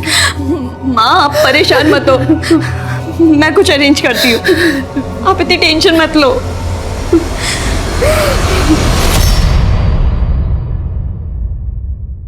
सर, नीति की पोस्टमार्टम रिपोर्ट आ गई है। रेप के कोई साइन नहीं है, मौत की वजह गोली लगना। बॉलिस्टिक रिपोर्ट में लिखा है कि 0.8 mm की पिस्टल से उसे शूट किया गया है। मौत का वक्त शाम 7 बजे। और पिस्टल से इन दोनों लड़कों का कनेक्शन? नहीं सर, हालांकि कल शाम से इन लोगों की कुटाई चल रही है लेकिन कुछ उगल नहीं रहे हैं। वैसे दोनों लड़के हुडर टी शर्ट वाले लड़के से अलग तो लग रहे हैं। नीति के सोशल मीडिया अकाउंट से क्लियर? नहीं सर, कुछ खास हाथ नहीं लगा है, लेकिन उसके कॉल रिकॉर्ड्स आ गए हैं, स्कैन हो रहे हैं। नीति के हस्बैंड ने बताया कि उनकी शादी 2 साल पहले हुई थी। हो सकता है एंगल गिल्टेड लवर का, शायद नीति का पुराना आशिक। पता करो सर।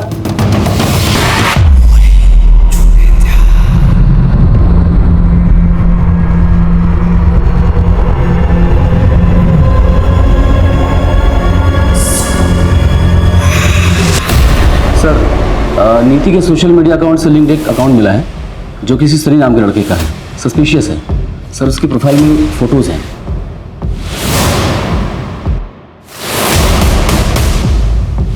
सर इस अकाउंट में जितनी इन्फॉर्मेशन है सब फेक है। हम इसका आईपी एड्रेस ट्रेस कर रहे हैं। इन्फॉर्मेशन फेक है तो हो सकता है कि फोटोग्राफ भी फेक हो।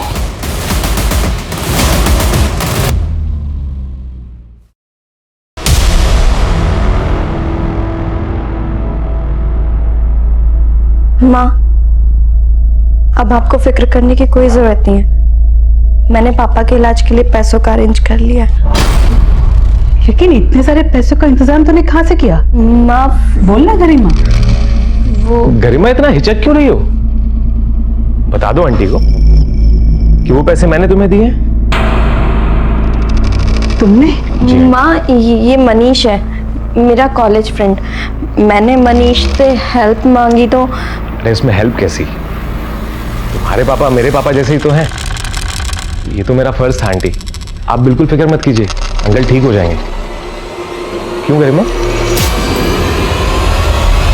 सर, नीति के कॉल रिकॉर्ड्स में इस तैयब नाम के लड़के का नंबर मिला है। हत्या के पहले तक नीति लगभग रोज इस नंबर पर बात करती थी। अब इसका नंबर बंद आ रहा है। तो क्या एंगल अफेयर का ही है? इस तैयब का नंबर किस एड्रेस पर रजिस्टर्ड है? एड्रेस गुजरात के भरूच का है। गुजरात पुलिस से कांटेक्ट करो, इस तैयब की इन्फॉर्मेशन निकलवाओ। मैं नीति के हस्बैंड संतोष से मिलता हूँ, शायद उससे इस तैयब के बारे में कोई इन्फॉर्मेशन मिले। इस लड़के का नाम तैयब है, आप जानते हैं इसे? नहीं सर, और आप गलत सोच रहे। नीति का किसी के साथ अफेयर हो ही नहीं सकता। पर आपकी बीवी नीति इसे बार बार फोन कर रही थी। ये संतोष कुछ तो छुपा रहा है। हो सकता है इसे अपनी बीवी के अफेयर के बारे में कुछ पता चला इसी ने। हाँ शाश्वता। सर, नीति की स्पोर्ट्स एकेडमी से उसके बारे में कुछ चौंकाने वाली इंफॉर्मेशन मिली है। माँ, जब से पापा हॉस्पिटल में एडमिट हुए हैं आप रोज हॉस्पिटल में ही रुक रही हैं। आज आप घर पे आराम कीजिए, मैं हॉस्पिटल में रुक जाऊंगी। लेकिन बेटा, तुम्हें तो मनीष के साथ बाहर जाना है ना? मनीष के साथ बाहर मतलब? अब इतनी भी बन मत। मनीष ने मुझे सब कुछ बता दिया कि तुम दोनों कॉलेज टाइम से एक दूसरे को पसंद करते हो और शादी भी करना चाहते हो। सर, नीति का असली नाम शबनम था। शबनम? Yes sir. 2 साल पहले उसने एफिडेविट में मेंशन किया था कि वो अपना नाम शबनम से बदलकर नीति रख रही है। उसकी स्पोर्ट्स एकेडमी से एफिडेविट की कॉपी मिली। और सर, ये नीति उर्फ शबनम भरूच की रहने वाली थी। भरूच? और ये तैयब? ये तैयब भी तो भरूच का रहने वाला, राइट? Yes sir. लेकिन एक बात खटक रही है, नीति के पति ने हमसे ये क्यों छुपाया कि उसका नाम पहले शबनम था? वो हमसे और भी बहुत कुछ छुपा रहा है, उसे तो हम बाद में देखेंगे। पहले जरा इस तैयब से मिलते हैं, आखिर पता तो चले कि शबनम की नीति बनने के पीछे की असली कहानी है क्या।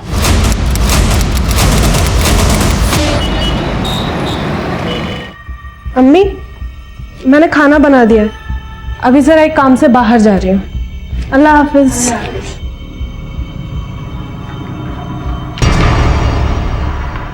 कहाँ जा रही तू? वो भाईजान, एक फ्रेंड से नोट्स लेने जा रही थी, 1 घंटे में लौट आऊंगी। चेहरा क्यों खुला रखा है? डाक?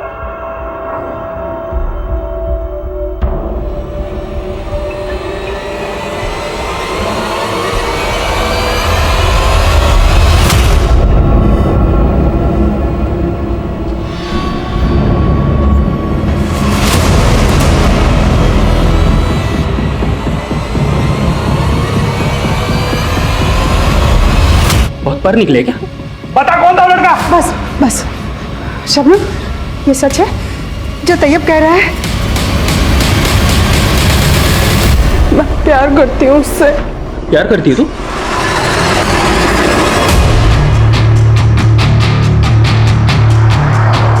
अम्मी, शबनम को कुछ नहीं हुआ है, वो जिंदा है। तू मुझे खोल दे, मैं तुझे लेके जाता हूँ उसके पास। खोल। तू मुझसे चालाकी कर रहा है। तू सच बता कि शबनम कहाँ है?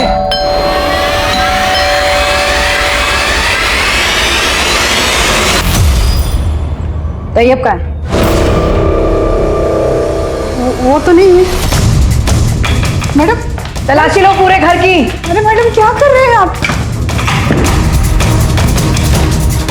कोई कोना बचने ना पाए, उधर देखो। अरे मैडम, मैं कह रही हूँ कि तैयब यहाँ से।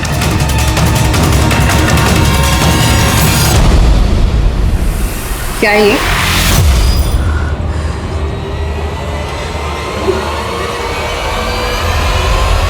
तेरी माँ तो मेरी मुरीद हो गई और तू कितनी आसानी से मेरी जिंदगी में आ गई।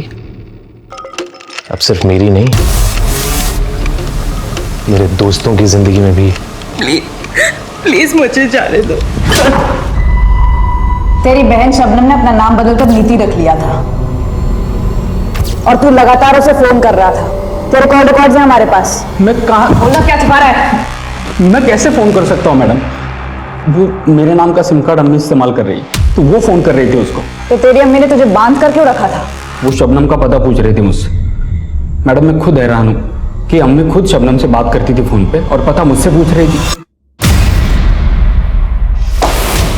जयंत उर्फ संतोष, तो तुम बन गए जयंत से संतोष और तुम्हारी बीवी बन गई शबनम से नीति। अब इस परिवर्तन का कारण बताओगे, क्या वजह थी? सर हम दोनों अपना नाम बदलने के लिए मजबूर हो गए थे। हम दोनों एक दूसरे से बहुत प्यार करते थे, लेकिन शबनम का भाई वो हमारी जान का प्यासा बन गया था। वो मेरे बिना रह नहीं सकती थी। अगर तुमने मेरी बात नहीं मानी तो मैं खुद को मार लूंगी। तैयब की डर से वो शहर छोड़कर हम यहाँ आ गए और वो हमें कभी ढूंढ ना पाए, इसलिए हमने अपने नाम बदल दिए। पर ये बात तो तुम हमें पहले भी बता सकते थे और तुमने नहीं बताई, क्यों? सब मैं बताने वाला था, लेकिन मैं डर गया था। डर गए थे या हमें घुमा रहे थे? कहीं ऐसा तो नहीं तुम दोनों मियाँ बीवी वहां से कोई कांड करके यहाँ भाग कर आए? नहीं सर, ऐसा कुछ नहीं है। आपने उस दिन जब तैयब की फोटो दिखाई मुझे, तब मैं खुद हैरान हो गया था कि नीति तैयब से फोन पे बात कर रही थी। तैयब का कहना है कि नीति उस नंबर पर तकरीबन हर रोज अपनी अम्मी से बात करती थी। ये बात तुझे बता दी? नहीं सर, नीति ने तो मुझे बताया था कि उसने सबसे नाता तोड़ दिया था। हाँ साहब ये सच, ये नंबर मैं इस्तेमाल करती हूँ। तो अभी आप अपनी बेटी से सिर्फ फोन पर टच में थी? वो तो अपने भाई के डर से मुझसे रिश्ता तोड़ के चली गई थी। 2 बरस से मैं उसकी शक्ल देखने को तरस गई थी। 3 महीने पहले अचानक से उसने मुझे फोन किया, अम्मी मैं शबनम। शबनम कहाँ है तू बेटा? अम्मी मुझे माफ कर दो, मैंने आपको बहुत दिल दुखाया, दिल पे पत्थर रखकर इतने वक्त तक आपसे दूर रही, लेकिन अब और नहीं। शबनम मेरी आंखें तरस गई तुझे देखने के लिए। कहाँ है तू बेटा? उसने कभी मुझे नहीं बताया कि वो कहाँ रहती थी, लेकिन उस दिन के बाद से वो अक्सर मुझे फोन किया करती थी। और एक दिन तैयब ने देख लिया मुझे शबनम से बातें करते हुए। हाँ कमीनी, कहाँ है तू? बोल तू कहाँ है? छोड़ूंगा नहीं मैं तुझे। कहाँ है शबनम? मुझे नहीं मालूम। बोलेगी शबनम कहाँ है? वो शबनम से नफरतें निकालने के लिए मुझे मारने लगा और शबनम का फोन भी बंद आने लगा। मुझे लगा कि तैयब ने ही मेरी बेटी के साथ कुछ किया है, इसलिए मैंने उसका हाथ पर बांध दिया था और ये जानने की कोशिश कर रही थी कि उसने मेरी बेटी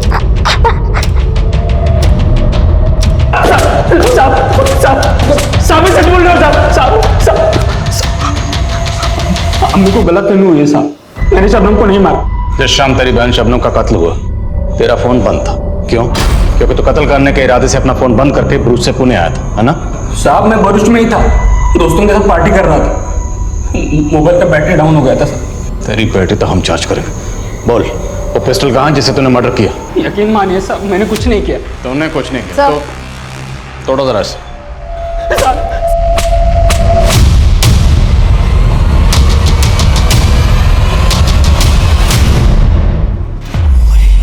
नीति यार ये क्या हो गया? तुझे मरना नहीं चाहिए था यार, तेरे बदले में कैसे रह पाऊंगा?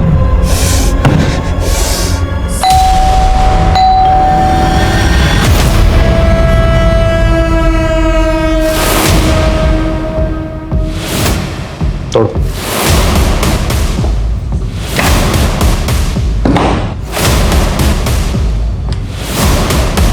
अंदर देखो सर। सर अंदर कोई नहीं है। सर यहाँ भी कोई नहीं है।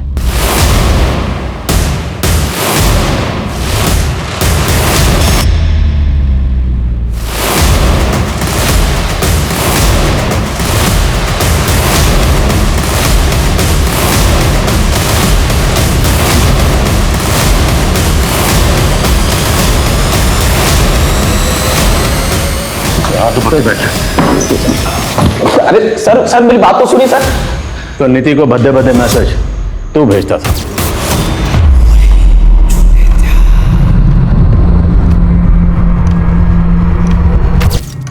और उसके घर पर वो बुके भी तुमने ही छोड़ा था और तूने नीति के साथ जबरदस्ती सेल्फी लेने की कोशिश की थी।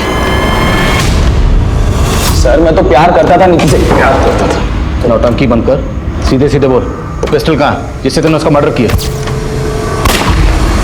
कौन सी पिस्तौल?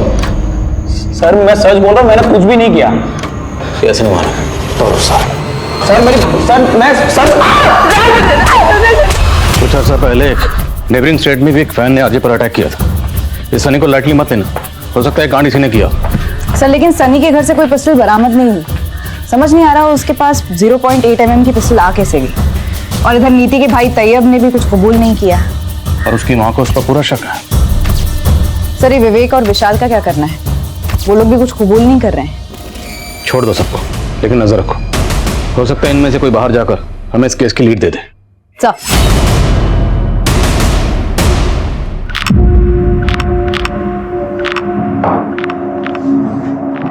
टेंशन मत लो संतोष, तुमने कुछ गलत नहीं किया है, सब ठीक हो जाएगा।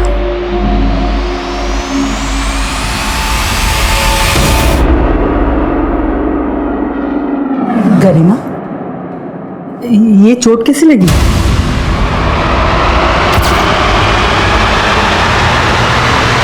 बोल ना बेटा, तू कुछ बोल क्यों नहीं रही? वो माँ कुछ नहीं, बस ऐसे ही लग गई थी, मैं ठीक हूँ।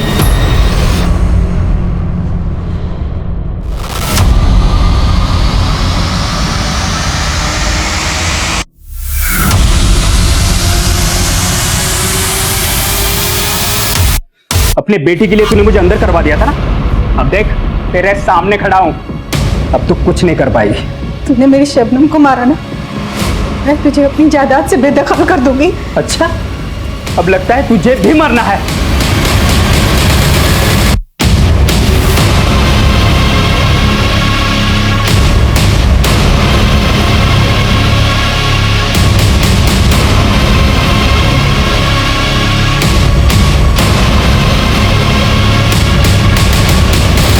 आप कुछ भी बोल रहे हैं सर, मैं नीति से प्यार करता था, मैं उसको क्यों मरवाऊंगा? क्योंकि तेरा तेरी बॉस दृष्टि के साथ अफेयर चल रहा था और तेरा शबनम उर्फ नीति से दिल भर गया था, तो उससे पीछा छुड़ाना चाहता था। और जब तुझे नीति ने फोन करके बताया कि 2 लड़के उसे फॉलो करने, तूने मौके का फायदा उठाने की सोची, तो खुद वहां गया, नीति को मारा और खुद आ गया हमारे पास बेचारे पति की एक्टिंग करने। आप कुछ भी बोल रहे हैं सर, ऐसी बात नहीं है। दृष्टि सिर्फ मेरी एक अच्छी दोस्त है, नीति ने हम पर कभी शक नहीं किया। और आप, तेरी अच्छी दोस्त दृष्टि ये कबूल कर चुकी है कि वो तुझे अपना क्या मानती है। अब तू भी मान जा, वरना हम मनवाएंगे। मैडम, मैं मानती हूँ कि मैं संतोष को पसंद करती हूँ, मगर जैसा आपको लग रहा है मैंने ऐसा कुछ भी नहीं किया। तो तुम मान रही हो कि संतोष तुम्हारे लिए नीति को छोड़ सकता था? ये बात सच है कि मैं नीति को छोड़ना चाहता था, लेकिन इसका मतलब ये नहीं कि मैंने उसको मार दिया। और दृष्टि मेरी जिंदगी में आई, उसकी वजह भी नीति ने पैदा की। तुम्हें ऐसा लगता है ना कि मैं तुम्हारे लायक नहीं हूं, क्योंकि बड़ी स्टार प्लेयर बन रही हो ना तुम अभी, और अब तो तुम्हें मेरा साथ भी खटकने लगा है। देखो आप ज्यादा बोल रहे हो तुम। और इतना ही खटक रहा हूं तो छोड़ दो ना मुझे, ये भी इस गुमनाम जिंदगी से थक गया हूं। और यही दूरी मुझे दृष्टि के करीब ले आई। लेकिन नीति के मर्डर के साथ ना तो मेरा कोई लेना देना है और ना ही दृष्टि का। आपको यकीन नहीं होता तो आप साबित कीजिए ना। आप इस तरह से मुझे यहां बैठा के नहीं रख सकते सर।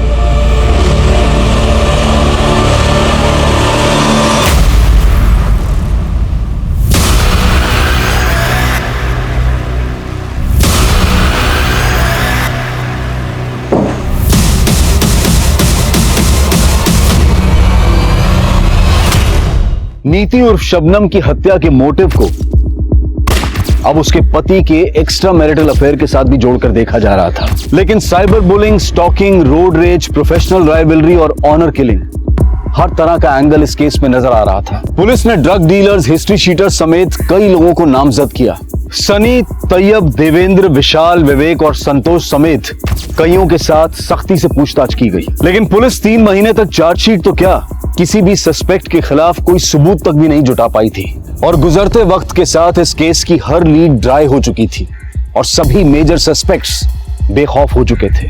पर असल में क्रिमिनल कौन था, पुलिस 3 महीने तक भी भांप नहीं पाई थी।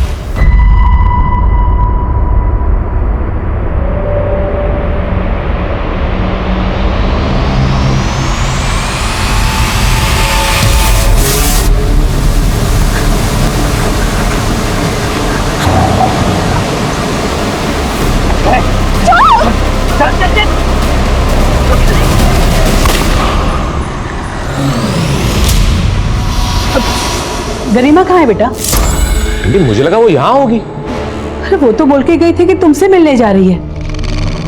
नहीं आंटी, वो नहीं मिली मुझसे, उसका तो फोन भी नहीं लग रहा, इसलिए तो मैं उसको ढूंढता हुआ यहाँ तक आया हूँ।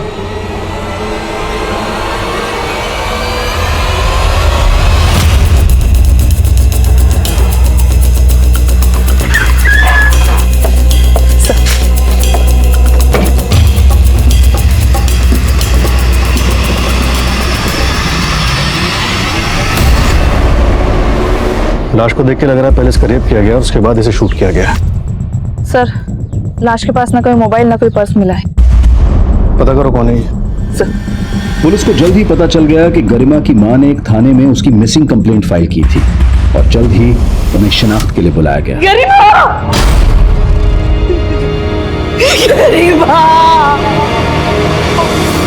ये शहर एक बार फिर दहल गया। एक मिडिल क्लास फैमिली से ताल्लुक रखने वाली गरिमा मुंबई के छोटे पर्दे की अदाकारा थी जो गोलियों का शिकार हुई है।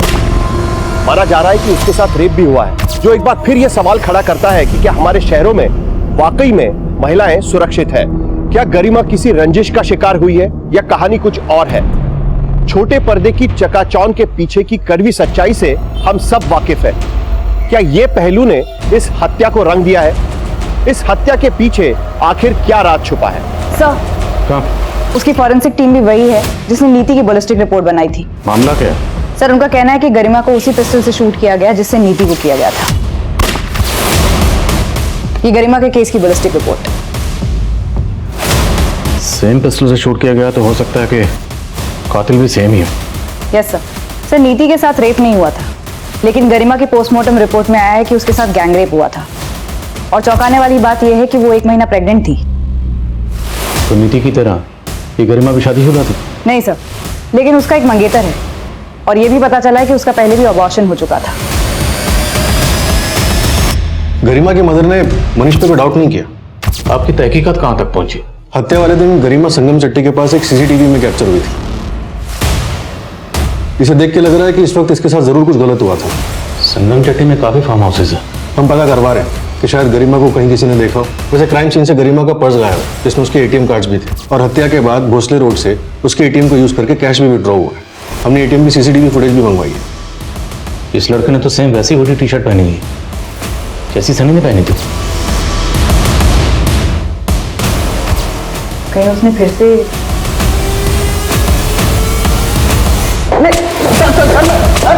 अरे मेरी बात, मैंने सच में कुछ नहीं किया।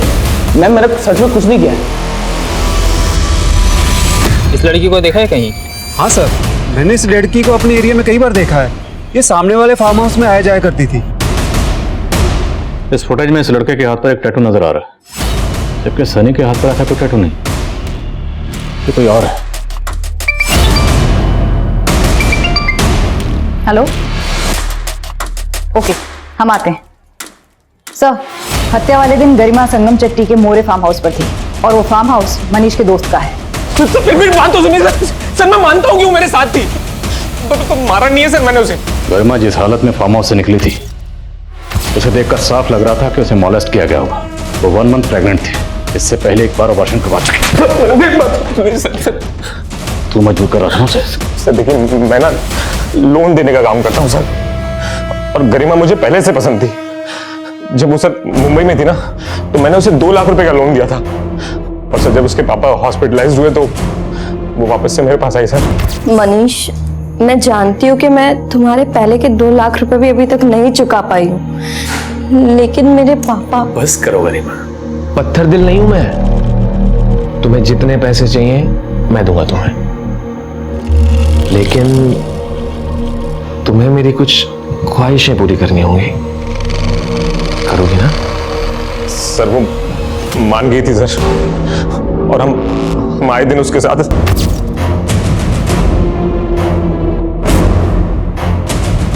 और सर उस दिन भी वो हमारे साथ ही थी।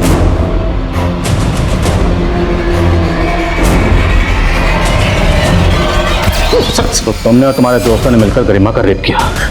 फिर तो डर गया कि अगर उसने मुंह खोल दिया तो तू फंसेगा, इसलिए उसे मार दिया। सर नहीं सर, मारा नहीं है सर मैंने उसे, वो मेरे साथ थी सर। उसके बाद क्या हुआ सर मुझे सच में नहीं पता सर। हम बताएंगे इसके बाद क्या हुआ, जरा बताओ। सर बता दो सर मनीष तो कुछ कबूल नहीं कर रहा और ना ही उसके दोस्त, और ऐसा भी कुछ नहीं मिल रहा जिससे ये साबित हो सके कि उन लोगों के पास 0.8 mm की पिस्टल होगी।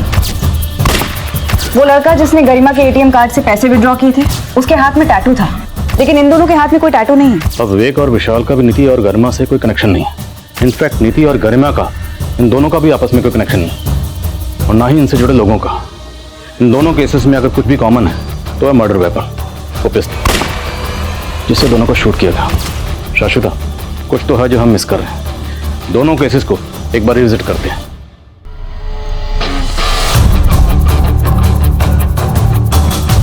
नीति के केस में हमें ये इन्फॉर्मेशन मिली थी कि क्राइम सीन पर नीति की कार के पास एक ब्लैक रंग की कार देखी गई थी। जिस एरिया में आपको नीति मैडम की गाड़ी मिली थी ना, उसके आसपास के एरिया में पूछताछ कर रहा था। मेरे को एक आदमी मिला, वो बोल रहा था वो साइकिल से जा रहा था और नीति मैडम की गाड़ी के पास उसको एक काले रंग की गाड़ी मिली थी साहब। जबकि विवेक और विशाल की कार सिल्वर रंग की है। सर हमें लगा था कि विटनेस को कोई कंफ्यूजन होगा। विटनेस कौन था? सर मुझे कांस्टेबल कुमार ने बताया था। सर मुझे इंफॉर्मेशन अपनी खबरी ने दी थी और इसे एक विटनेस से पता चला था। कौन विटनेस? तुम खुद मिले थे विटनेस से? नहीं सर। क्यों? खबरी ने कहा तुमने मान लिया, खुद क्यों नहीं मिले? सर वो वो किस खबरी ने इन्फॉर्मेशन दी थी?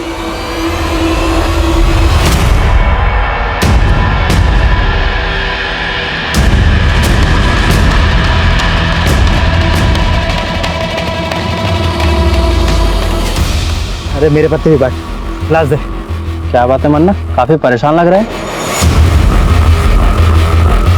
ये देख, अब इस टैटू वाले को ढूंढने को बोला पुलिस ने। पूरी बाजू की शर्ट पहन के गया होता तो ये पंगा ही नहीं होता। पुलिस का जो दूसरा खबरी है ना, वो जानता है कि तू मेरा दोस्त है, और उसने तेरे हाथ पे टैटू देखा होगा तो बहुत बुरे फंसोगे। कैसे भी करके टैटू निकाल। हाँ, और तुम दोनों में निकलो।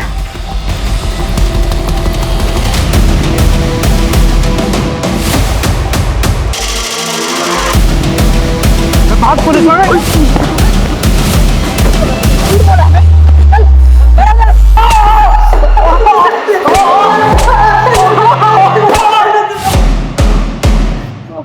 बगल में छोरा और गांव में ढिंढोरा। हम कातिल को हर जगह ढूंढ रहे थे और तू हमारा आदमी होकर हमारी नाक के नीचे कांड कर रहा था। तो इस पर भरोसा करके हमने तुझे काम दिया और तू तो हमें ही घुमा रहा था। क्या काम दिया साहब? ये 400-500 की चिंदी से घर चलता है क्या? आधी से ज्यादा जिंदगी निकल गई साहब मेरी ऐसे ही। इस तंगी की वजह से बीवी ने घर पे इज्जत करनी छोड़ दी है साहब। बहुत परेशान था उस दिन। नीति और गरिमा, उन दोनों ने तेरा क्या बिगाड़ा था? बहुत अकड़ थी साहब उसको।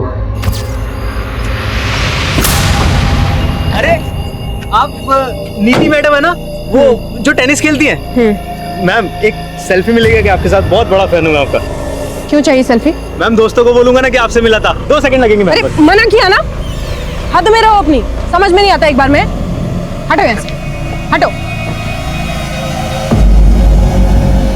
एकदम से मेरी इज्जत उतारती साहब।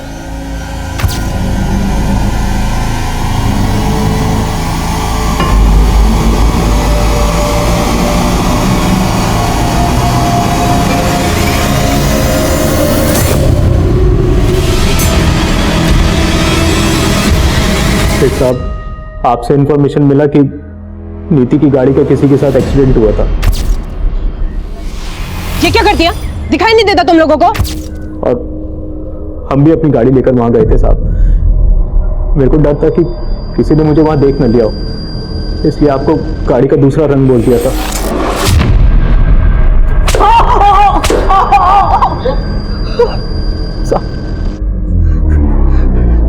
साहब बोल। मेरे को नहीं मालूम था साहब कि वो एक्सीडेंट का कहानी दूसरा 2 लड़कों के साथ जुड़ा हुआ था। और गरिमा, उससे तेरी क्या दुश्मनी थी? उसे क्यों मारा? कोई दुश्मनी नहीं थी साहब। उस दिन बहुत तंगी थी साहब, दारू पीने तक के पैसे नहीं थे और उस लड़की पे नजर पड़ गई।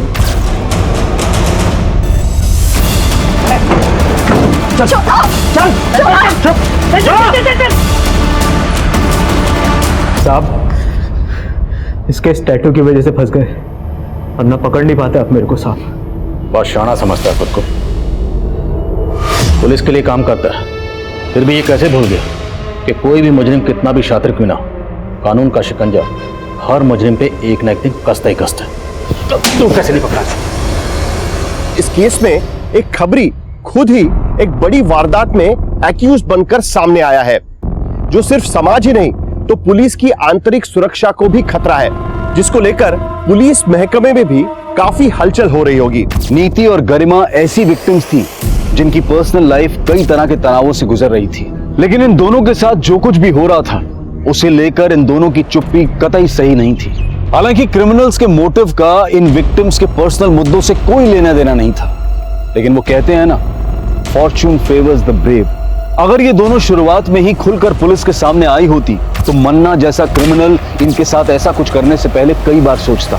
अब मैं अनूप सोनी आपसे विदा लेता हूं, फिर मुलाकात होगी क्राइम पेट्रोल सतर्क में एक और नए केस के साथ और उस पर हमारे एक्सपर्ट के विश्लेषण के साथ। तब तक अपना और अपने परिवार का ख्याल रखें, सतर्क रहें, सुरक्षित रहें और देखते रहें क्राइम पेट्रोल सतर्क। जय हिंद। क्राइम पेट्रोल के और भी दिलचस्प कहानी देखने के लिए हमारे चैनल को सब्सक्राइब करें और बेल आइकॉन दबाना न भूलें।